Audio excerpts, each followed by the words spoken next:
El Fondo de Previsión Social del Colegio de Ingenieros de Venezuela presenta. A partir de este momento, todas las voces se unen en una sola señal.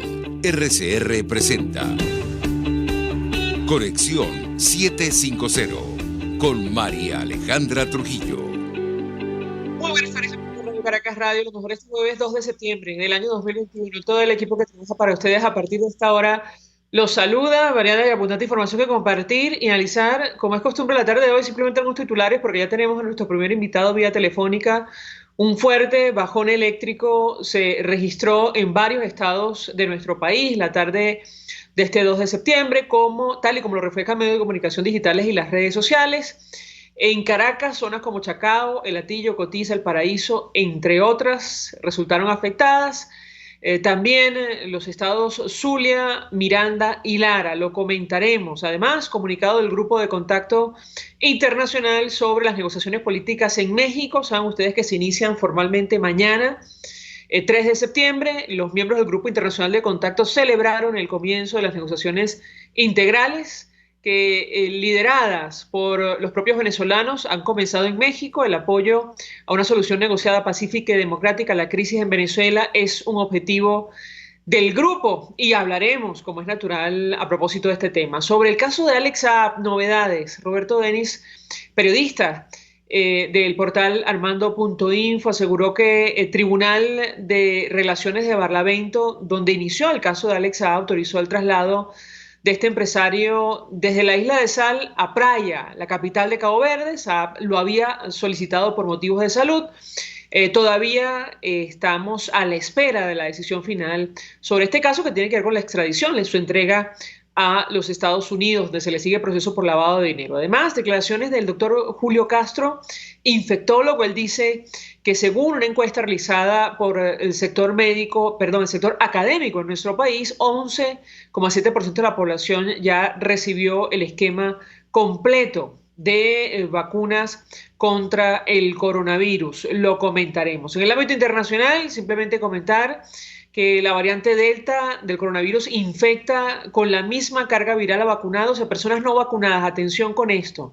Lo hemos comentado en varias oportunidades. Y los coletazos de la tormenta tropical Aida dejan al menos 20 víctimas mortales en las ciudades de Nueva York y Nueva Jersey. Esto es Conexión 750. Comenzamos. ¿Qué está pasando en este país?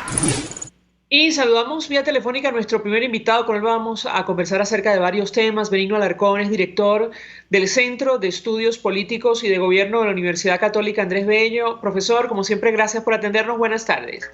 Buenas tardes, María Alejandra. El gusto es mío y saludos a tu audiencia. Pues mucho interés de conocer su opinión y análisis acerca de los temas que nos ocupan en esta parte del programa. Yo le pediría un primer comentario acerca de este comunicado del Grupo de Contacto y yo destacaría la palabra integral que menciona este documento, las negociaciones integrales, que saluda este grupo de países que vienen siguiendo, acompañando la situación en Venezuela. ¿Qué puede decirnos, profesor? Lo escuchamos.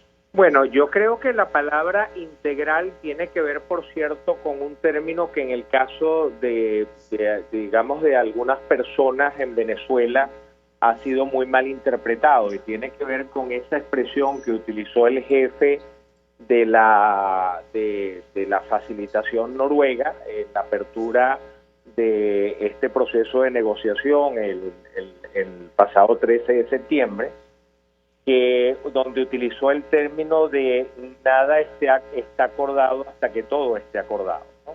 Aquí algunas personas, digamos, lamentablemente no entendieron ese término, lo ridiculizaron como una expresión que implicaba el todo o nada, y la realidad del asunto es que ese es un término normal, regular, utilizado en procesos de negociación, que lo que trata de evitar justamente es de que se llegue a acuerdos en temas que le interesan a una sola de las partes y que después esa parte, tomando ventaja de que ya hay acuerdos en los temas que le interesan, después se niegue a hacer concesiones y a negociar sobre los temas que a la otra parte le interesan. O sea, esto lo que trata de evitar es que, por ejemplo, llegado a algún acuerdo en materia de moderación de sanciones, por poner el caso, que Estados Unidos ha ofrecido una y otra vez en caso de que se llegue a algunos acuerdos sustanciales, el gobierno pues decida no dar ninguna otra concesión porque ya obtuvo lo que quería.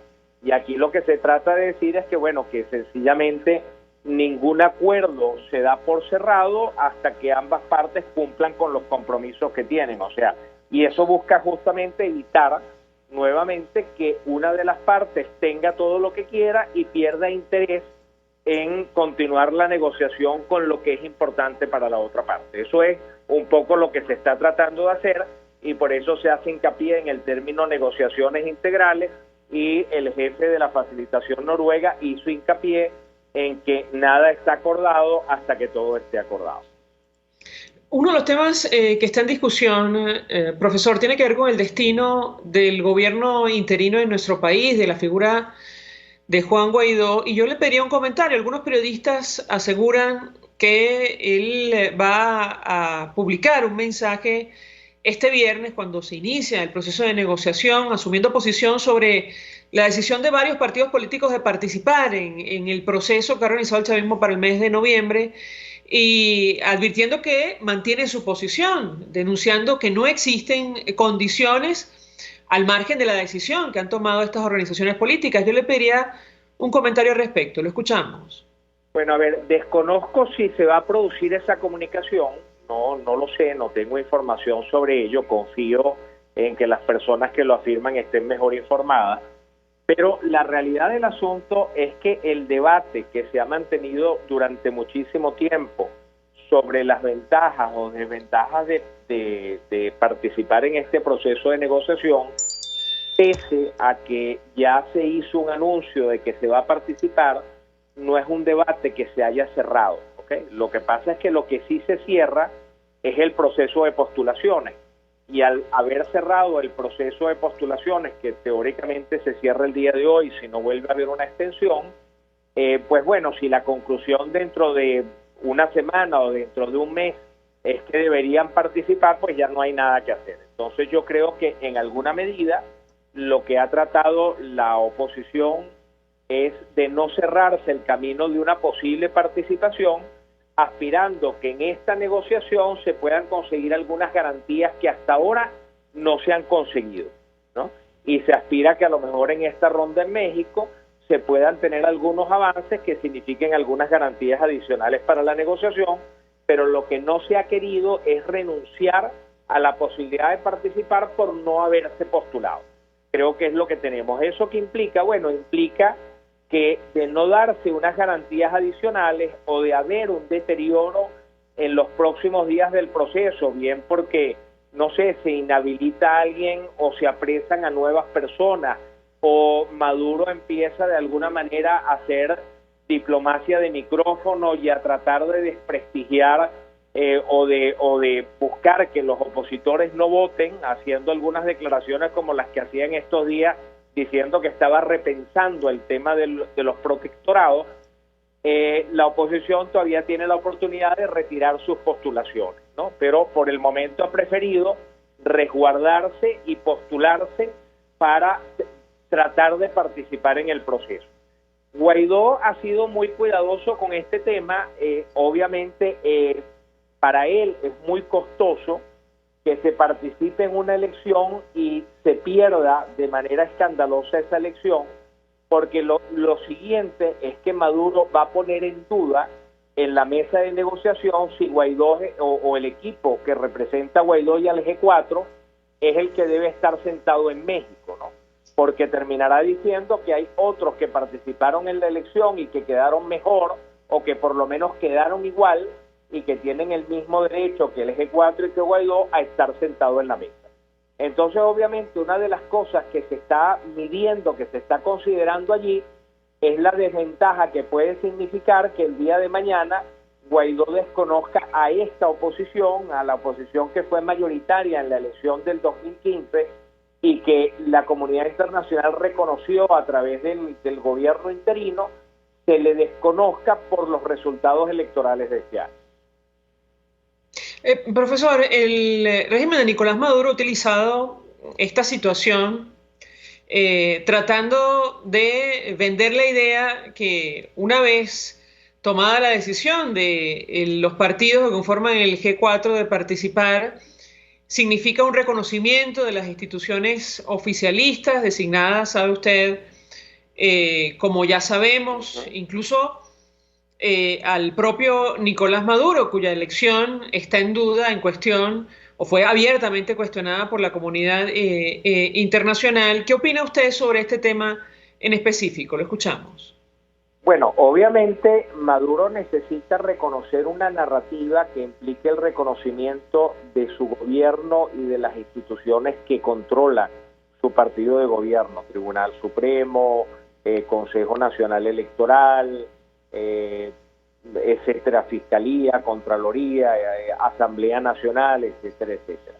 Obviamente para la oposición la ve más como una oportunidad de ganar algunos espacios que le den mayor fortaleza de cara a los siguientes procesos, llámese referéndum revocatorio, elección presidencial, y obviamente la intención de la oposición no puede ser reconocer al gobierno. Obviamente para el gobierno generar la narrativa de que esto es un reconocimiento busca por un lado golpear a la oposición y generar mayores críticas sobre la oposición, tratando de hacer parecer esto como una especie de capitulación, de rendición de la oposición, y por el otro lado, por ese efecto, por esa narrativa, tratar de reducir el apoyo y los votos de la oposición de cara al proceso del 21 de noviembre. Entonces, es totalmente lógico que la narrativa que Maduro maneje sea esta, y va a ser muy parecida de aquí al 21 de noviembre, porque Maduro justamente lo que busca, entre las cosas que busca en este proceso de negociación y en este proceso de elección, es la legitimación de su gobierno. Sin lugar a dudas, esa va a ser la narrativa. Finalmente, profesor, yo le preguntaría sobre dos temas. Uno tiene que ver con el objetivo final o principal que ha esgrimido la Alternativa Democrática para participar en las negociaciones, que tiene que ver con la celebración de elecciones presidenciales y parlamentarias libres y transparentes en nuestro país. Yo le pediría un comentario sobre este tema.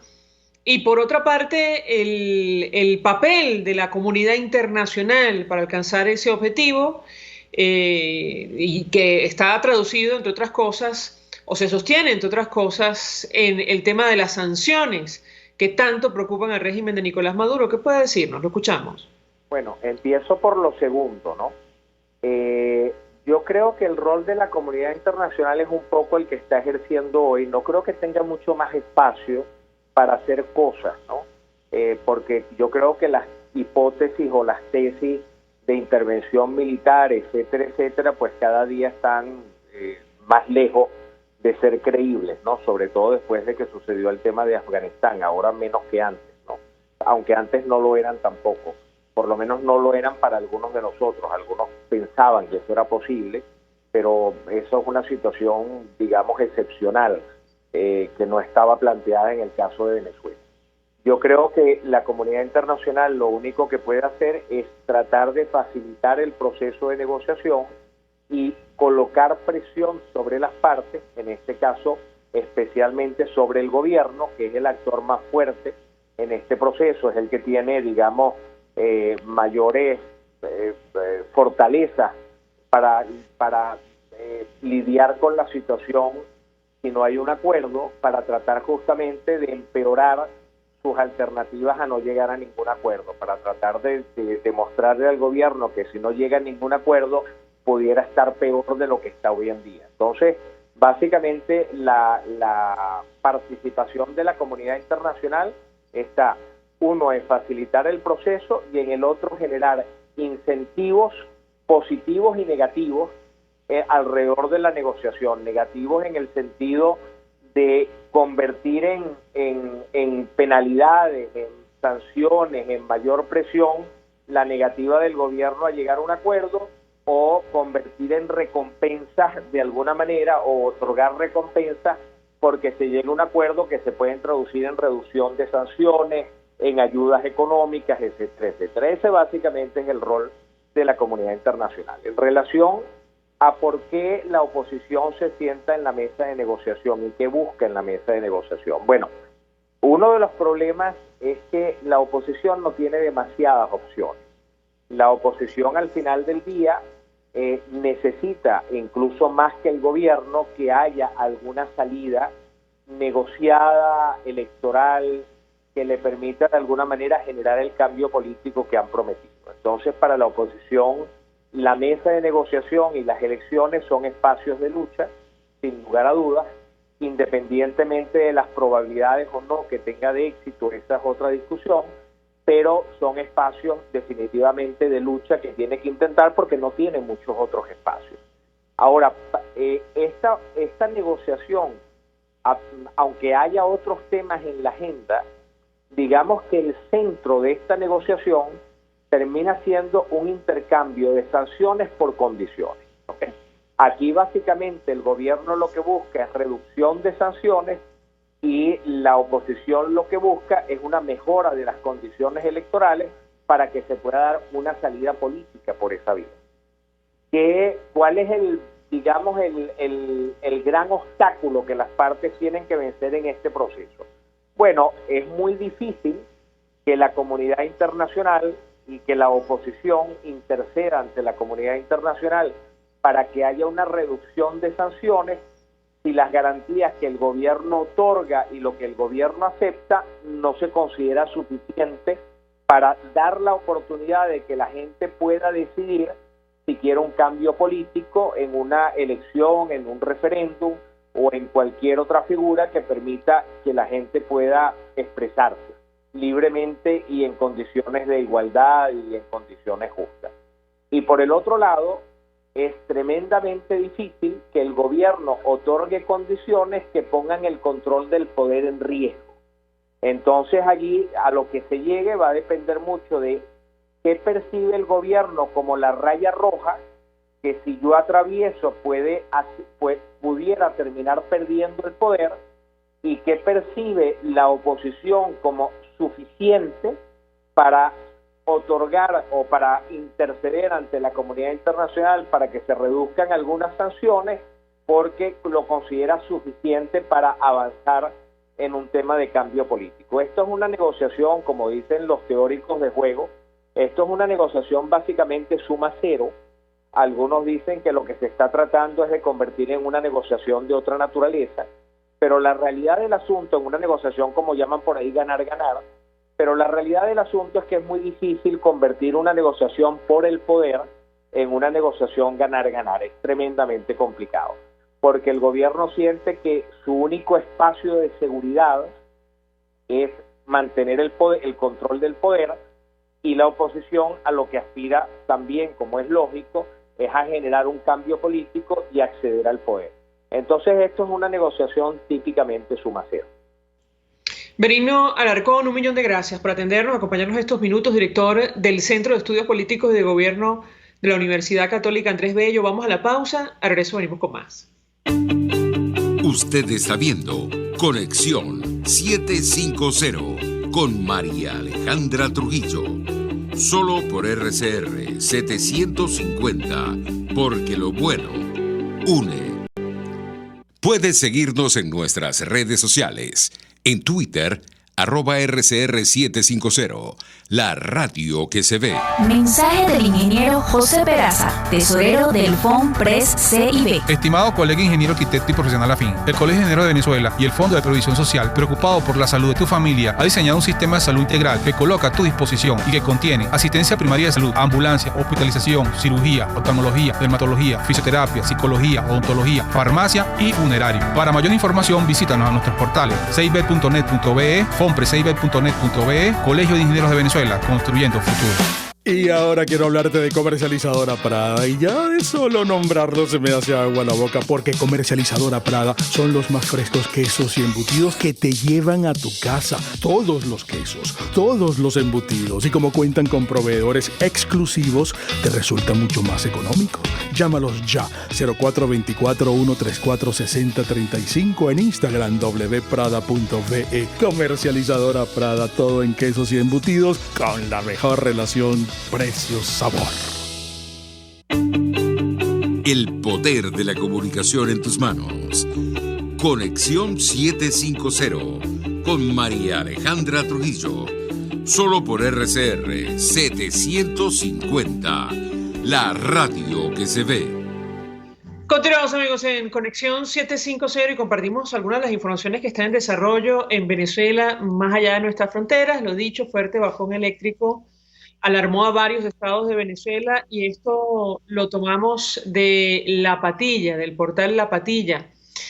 Más adelante ellos aseguran a través de la red social Twitter, personas alarmadas por el bajón eléctrico reportaron que zonas de Chacao, Latillo, El Cotiza, El Paraíso, entre otras, resultaron afectadas. Asimismo, se pudo conocer que partes de Maracaibo, Miranda, Lara también sufrieron las consecuencias de este bajón eléctrico. Y lo dicho, bueno, esta situación, siempre lo decimos, responde a, tal como lo refleja el informe de Michelle Bachelet sobre Venezuela, la corrupción, el desvío de recursos y la subinversión que, bueno, afectan directamente al sistema eléctrico, al sistema de agua potable, gas doméstico y siempre incluimos allí telefonía básica, celular y acceso a Internet.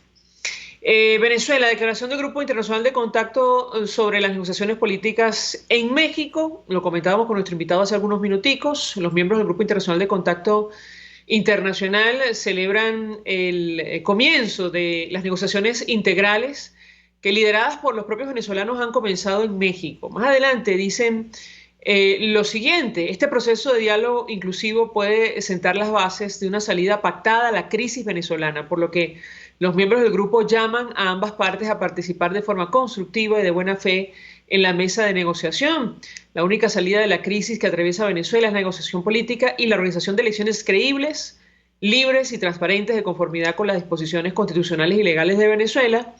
Por eso nuestro invitado anterior decía que si el régimen de Nicolás Maduro, palabras más, palabras menos, siente que están cruzando una línea roja que puede poner en riesgo su permanencia en el poder, bueno, allí seguramente se van a pensar las cosas, como ha ocurrido antes.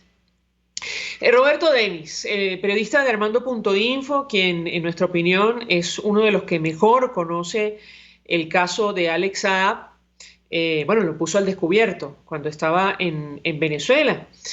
Tribunal de Relaciones de Barlavento, donde inició el caso de Alex Saab, autorizó el traslado del colombiano desde la isla de Sal a Praia, la capital de Cabo Verde. Saab lo había pedido por motivos de salud.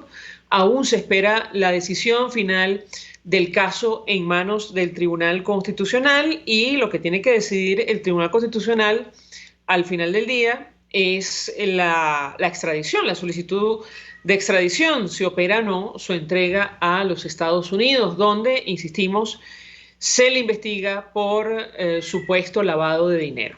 El doctor Julio Castro, en una rueda de prensa, una declaración ofrecida el día de hoy, él aseguró que se necesitará más de 1 año y medio para vacunar a los venezolanos si el ritmo, suponemos, sigue como va hasta ahora. Él hacía referencia, esto lo tomamos del Nacional, a unos datos, una encuesta realizada por el sector académico de nuestro país. 11,7% de la población recibió el esquema completo de vacunación contra el COVID-19. En materia económica, principal productor petróleo de China podría reactivar sus operaciones en Venezuela, y esto lo publica el Universal, haciendo referencia a un trabajo especial que publicó la agencia Bloomberg con el objetivo de atraer inversiones. La Asamblea Nacional oficialista, obviamente, está redactando una ley energética que permitiría a las empresas extranjeras poseer una participación controladora en las empresas conjuntas que operan en PDVSA, o en la entrega prácticamente a la industria nacional. Todo lo contrario de lo que ofreció el chavismo, saben ustedes, cuando llegó al poder, y lo que ofreció el propio expresidente Chávez. Bueno, esto es consecuencia obviamente de la destrucción de la industria.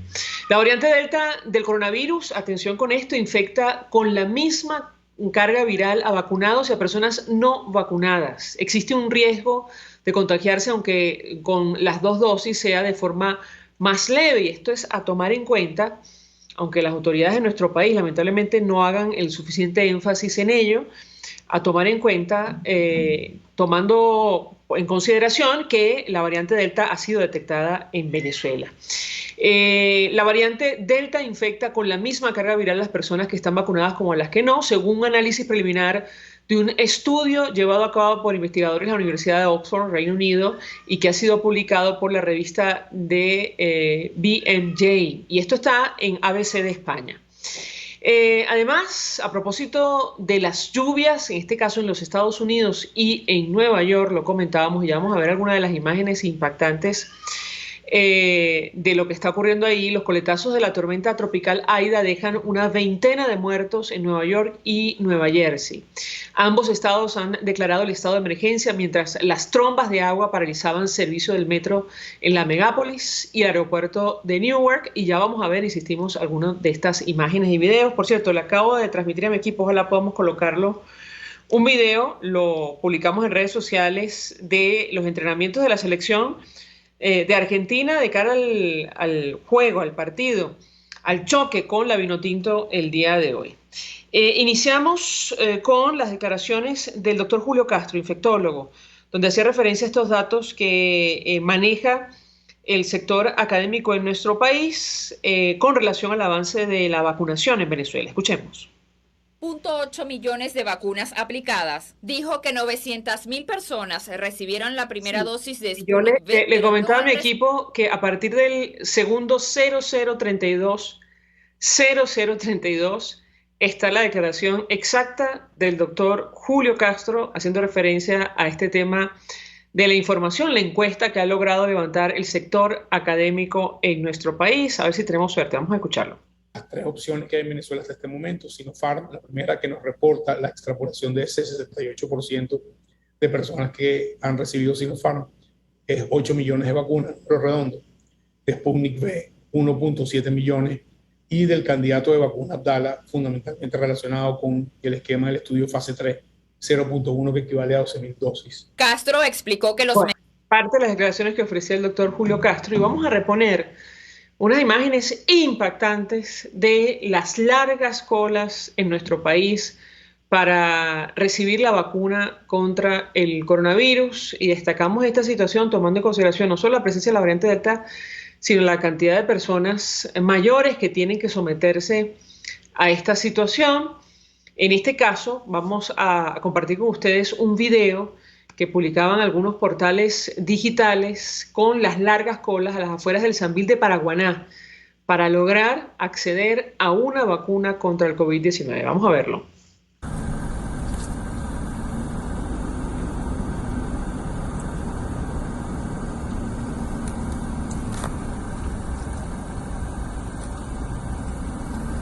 Vaya, pero la gente se deja arrecho. Hay dos colas, no joda.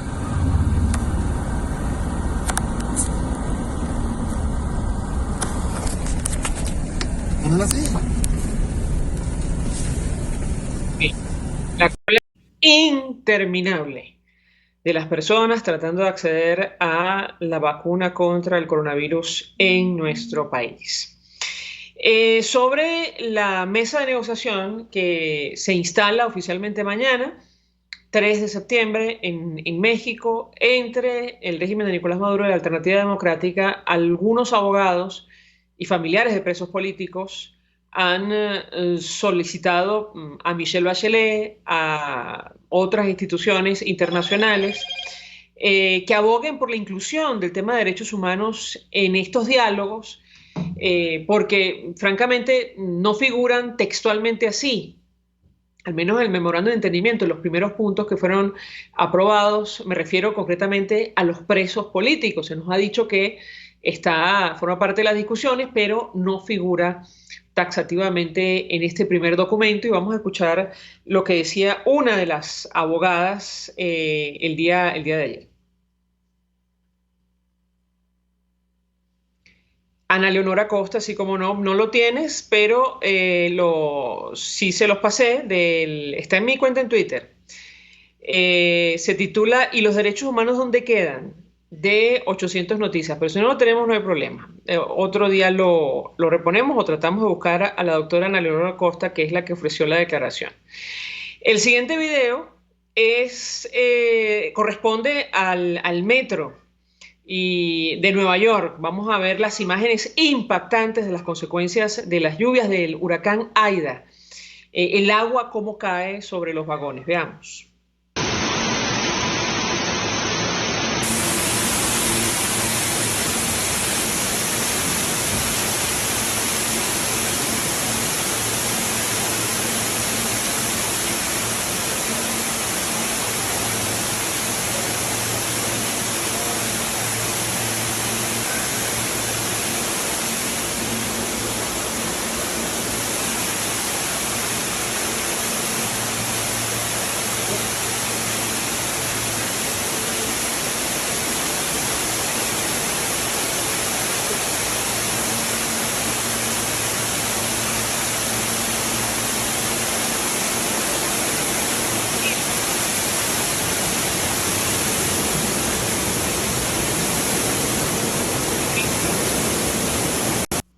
Al menos 25 muertes, 13 muertos, 13 de ellos en Nueva Jersey y una estela de estupor y destrucción, como lo describía el país de España. Y me dice que tenemos el video de Lionel Messi durante las prácticas. Hoy se enfrenta Argentina a la Vinotinto, por cierto.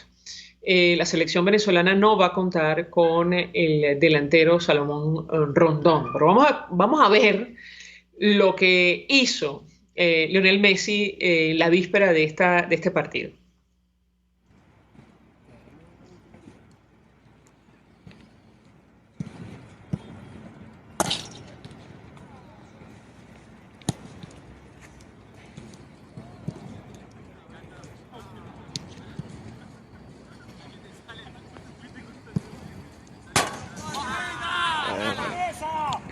Bueno, esta es la práctica. Esperemos que no acierte tanto contra la Vinotinto.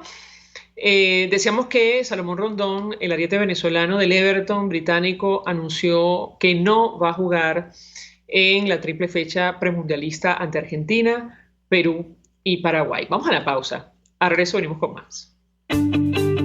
Estás en sintonía de Conexión 750 con María Alejandra Trujillo, solo por RCR 750, porque lo bueno une. Sintonícenos a través de Periscope, @RCR750, la radio que se ve. Mensaje del ingeniero José Peraza, tesorero del FONPRES CIB. Estimado colega ingeniero, arquitecto y profesional afín, el Colegio de Ingenieros de Venezuela y el Fondo de Previsión Social, preocupado por la salud de tu familia, ha diseñado un sistema de salud integral que coloca a tu disposición y que contiene asistencia primaria de salud, ambulancia, hospitalización, cirugía, oftalmología, dermatología, fisioterapia, psicología, odontología, farmacia y funerario. Para mayor información, visítanos a nuestros portales cib.net.be, fonprescib.net.be, Colegio de Ingenieros de Venezuela, construyendo futuro. Mis amigos, quiero hablarles de Dilab Biodiagnóstica, un nuevo laboratorio clínico con un concepto original. Además de estar dotado con los equipos de la más reciente tecnología y el personal de más alta calificación, Dilab Biodiagnóstica te ofrece ambiente y trato amables y los precios más económicos en todos tus exámenes de laboratorio. Pide tu cita en el 0212-945-5788. Dilab Biodiagnóstica. Precisión y confianza en laboratorio clínico. En Global Therapy seguimos comprometidos con tu rehabilitación física, te ayudamos a recuperarte de tu posoperatorio y en el alivio del dolor. Búscanos en el Centro Comercial Multiplaza Paraíso Nivel Empresarial 2 a través de Twitter e Instagram o llámanos al 0412-256-1104. Y no olvides lavarte las manos con agua y jabón y cumplir con el distanciamiento social. Global Therapy y despídete del dolor. RCR 750 AM, porque lo bueno une.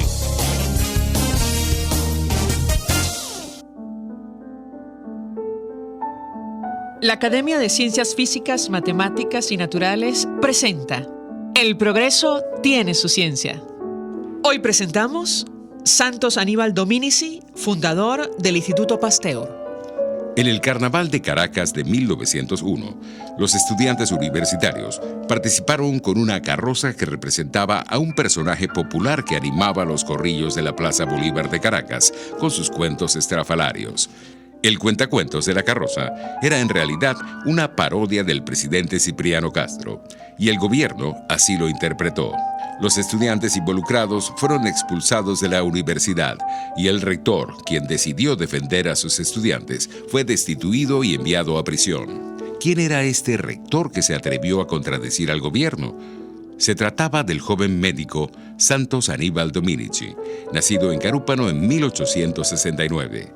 Graduado de la Universidad Central en 1890 y de la Universidad de París en 1894, había fundado, junto a otros colegas, el Instituto Pasteur de Caracas, primer centro de investigación microbiológica del país. Allí identificó por primera vez en Venezuela al Plasmodium falciparum, uno de los parásitos responsables del paludismo. Dominici también fue pionero en el uso de pruebas serológicas para el diagnóstico de la fiebre tifoidea en el país. Poco después de ser apresado, logra salir del país y exiliarse en Francia, y ya con 67 años de edad, regresa para contribuir a enrumbar el país por una senda de progreso. Fue nombrado ministro de Sanidad, obtuvo nuevamente su cátedra universitaria e ingresó a la Academia Nacional de Medicina y a la de la Lengua. La vida de Santos Aníbal Dominici se apagó en 1954, a los 85 años, pero su ejemplo de constancia y servicio sigue alumbrando a las nuevas generaciones de científicos. El progreso tiene su ciencia. La Academia de Ciencias Físicas, Matemáticas y Naturales presentó El progreso tiene su ciencia. RCR 750 AM, porque lo bueno une. María Alejandra Trujillo te acompaña en Conexión 750, solo en RCR 750, la radio que se ve. Claro y raspado. Continuamos, amigos, en Conexión 750 y lo dicho, mañana comienzan formalmente las negociaciones entre el régimen de Nicolás Maduro y la Alternativa Democrática en México. En la víspera, el Grupo Internacional de Contacto ha emitido este comunicado saludando la iniciativa y el comienzo de las negociaciones integrales de cara a una solución negociada, pacífica y democrática para la crisis de nuestro país. Nos acompaña el profesor Félix Gerardo Arellano, internacionalista. Gracias por atendernos. Muy buenas tardes. Buenas tardes, cordial saludo para ti, tu equipo y la audiencia. Profesor, su expectativa en lo personal en relación al inicio de estas negociaciones y su comentario en torno a este comunicado del Grupo de Contacto Internacional que suscriben países como Alemania, Chile, Costa Rica, Ecuador, España, Francia, Italia, Países Bajos, que está, por cierto, participando en los diálogos. Lo escuchamos.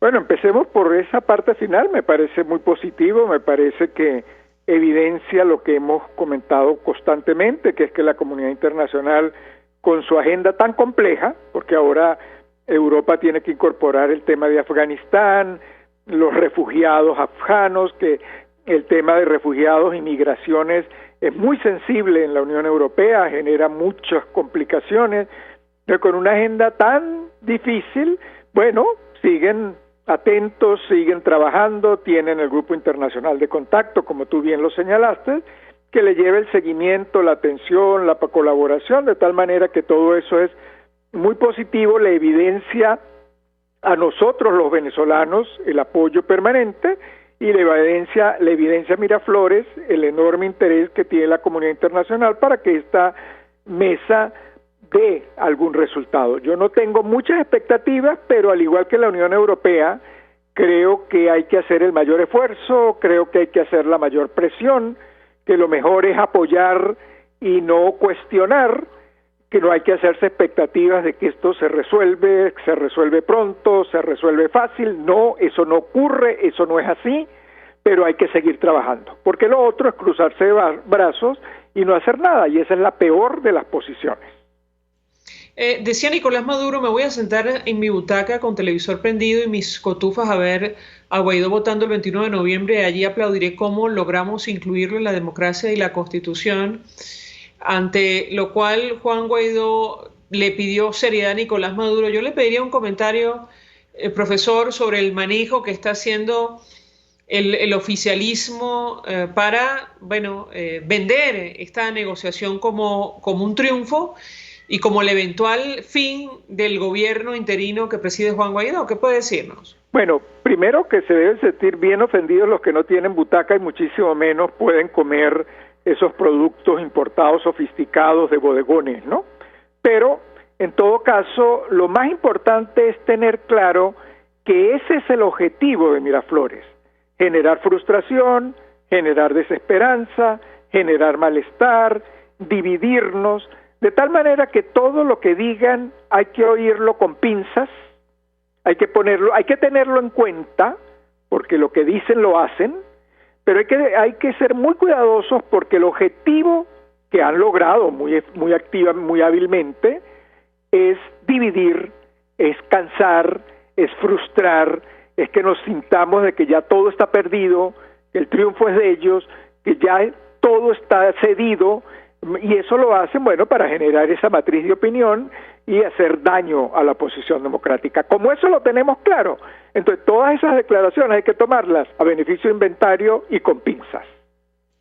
Yo le comentaba a nuestro invitado anterior, al profesor Benigno Alarcón, la reacción de Juan Guaidó, presidente interino y presidente de la Asamblea Nacional del 2015, en relación a este tema, a esta declaración en particular, no solo pidiendo seriedad a Nicolás Maduro, sino reiterando que no hay condiciones ni garantías para una elección libre y justa en este momento en nuestro país. Yo le pediría un comentario, profesor, porque nos llamó poderosamente la atención que el Grupo Internacional de Contacto subraya la necesidad de la celebración de comicios creíbles, libres y transparentes de conformidad con las disposiciones legales de nuestro país. ¿Qué puede decirnos? Bueno, mira, yo creo que aquí hay un tema un poco complicado, es que siento que Europa y México se están concentrando en una elección futura.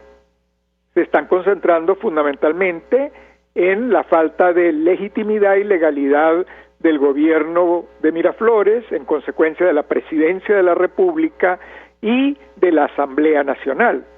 Y entonces México se concentraría en generar condiciones que sean mínimamente competitivas o competitivas con miras a ese objetivo. Pero las elecciones de noviembre ya se dan por un hecho.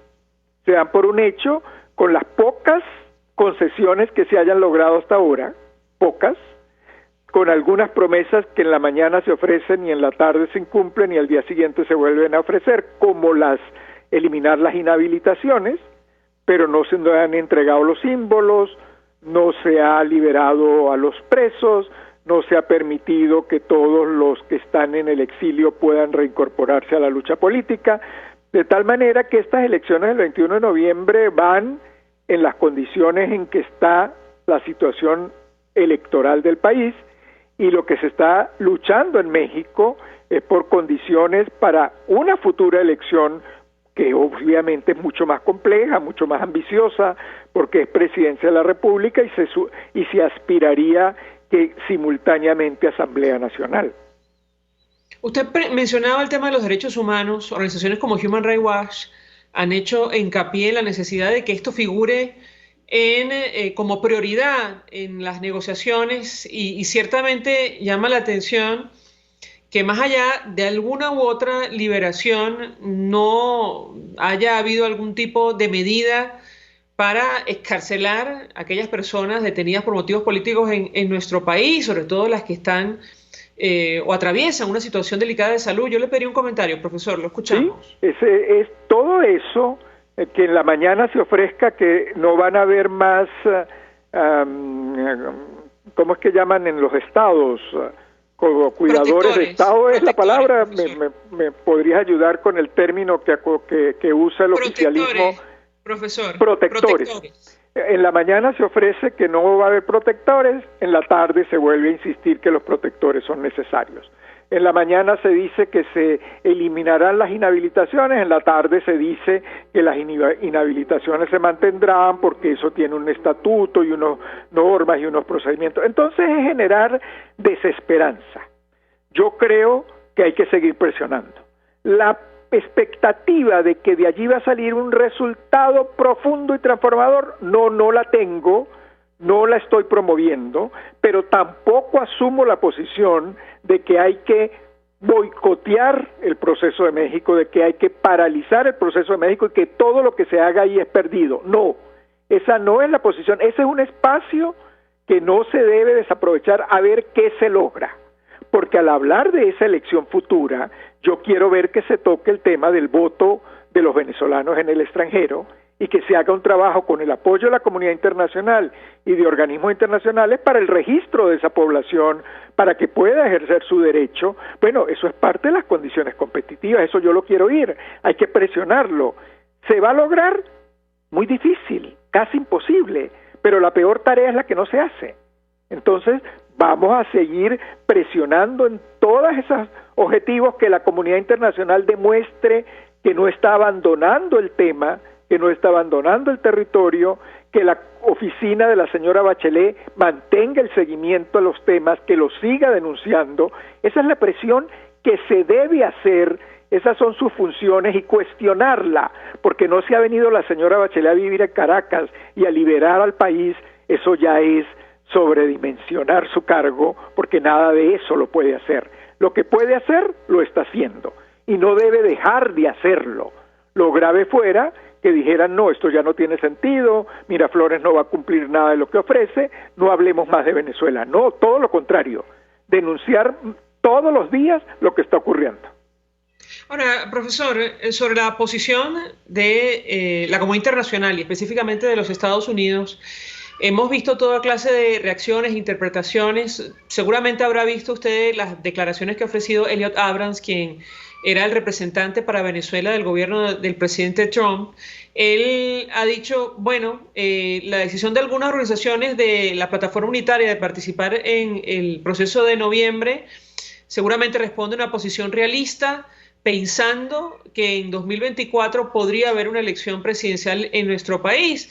Él ha reiterado que Estados Unidos debe seguir apoyando a las fuerzas democráticas, pase lo que pase en Venezuela, y ha recriminado al gobierno del presidente Biden. De hecho, aseguró que la oficina de representación para Venezuela que él dirigía ha sido desmantelada. Yo le pediría un comentario sobre este tema en específico. Lo escuchamos. Bueno, yo le pediría al señor Abrams que primero hiciera una revisión de qué fue lo que exactamente hizo su oficina, que reconociera cuáles fueron los éxitos de la oficina, qué realmente se logró, y si es que es indispensable para el gobierno de los Estados Unidos tener una oficina cuando tiene un cuerpo diplomático, tiene un Consejo de Seguridad. Yo creo que esa falsa expectativa que se generó en el país y que nos hizo tanto daño y que nos dividió tanto, del grupo que cree que ahí había la salida rápida, fácil, que si no era del Pentágono, era del TIAR, eso hizo mucho daño. Y allí, precisamente, el equipo de Donald Trump fue el promotor de esa atmósfera de facilismo, de improvisación. Yo le pediría que revisara hasta dónde se llegó, porque creo que hay que tener una posición más prudente. La Unión Europea la ha tenido, por eso la cuestionamos. Una posición más prudente, mucho más cuidadosa de lo que ofrece y de lo que se puede alcanzar.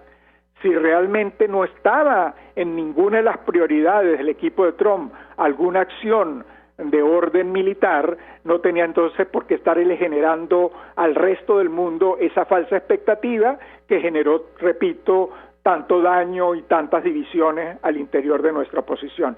Entonces yo no creo que tener una oficina sobre Venezuela sea un elemento indispensable para poder hacer un trabajo eficiente, efectivo y bien coordinado. Lo que hay es que poner a trabajar el cuerpo diplomático. Y allí creo que tiene una gran responsabilidad el Partido Republicano, que no termina de aprobar buena parte de la lista de embajadores que están en el Congreso para ir a sus respectivos países. Estoy hablando de los Estados Unidos. El Partido Republicano está en la línea de boicotear la acción de gobierno de Biden y en particular de política exterior. Entonces me parece que ese reclamo es un tanto desequilibrado, para decir lo mínimo. Finalmente, profesor, hemos escuchado a algunos analistas en medios de comunicación internacionales advertir que lo ocurrido en Afganistán podría favorecer la posición de la comunidad internacional y del gobierno norteamericano con relación a Venezuela. ¿Qué opina usted al respecto? Lo escuchamos. Mira, yo sí creo que hay dos visiones que hay que ver cómo evolucionan, ¿no? Una, en primer día, un gobierno más debilitado, un Biden debilitado, un liderazgo debilitado, ya te digo, con una diplomacia poco activa y efectiva, porque en buena medida tampoco le han permitido designar los cargos que están pendientes. Ese es un escenario que se hace en una primera lectura, pero la otra lectura es que esto pueda generar un endurecimiento de las posiciones. Particularmente lo visualizo con Cuba. Muy difícil que la promesa inicial, que era seguir el esquema de Barack Obama, se pueda desarrollar en el corto plazo, más teniendo elecciones del Congreso, las que llaman elecciones de medio término, el próximo año, a finales del próximo año, pero ya el Partido Republicano está en campaña. En consecuencia, no veo que la línea flexible con Cuba pueda avanzar, porque ese es un tema muy sensible en la Florida. Luego, el tema venezolano, que también es sensible en la Florida, pero no mueve tanto voto como el tema cubano, también allí la postura pudiera ser de mucha más prudencia, esta actitud que han mantenido de estar cautelosos, de estar atentos al Reino de Noruega y a la Unión Europea, jugando un bajo perfil, creo que se va a mantener y se pudiera agudizar. Profesor Félix Gerardo Arellano, un millón de gracias por atendernos, acompañarnos estos minutos, internacionalista, tratando de ayudarnos a entender lo que podemos esperar del inicio de estas negociaciones, el inicio oficial de estas negociaciones el día de mañana, 3 de septiembre, entre el régimen de Nicolás Maduro y la Alternativa Democrática en México. Nosotros nos despedimos y lo hacemos a nombre de Jaime Nestares de la Dirección General de la Estación, en la gerencia de producción Willy Charcaya, en la producción César Umbría, en los controles Víctor Mejías, quien tuvo el placer de acompañarles, María Alejandra Trujillo.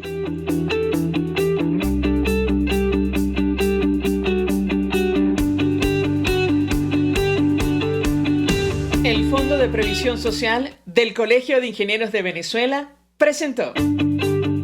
RCR presentó Conexión 750 con María Alejandra Trujillo, solo por RCR 750, la radio que se ve.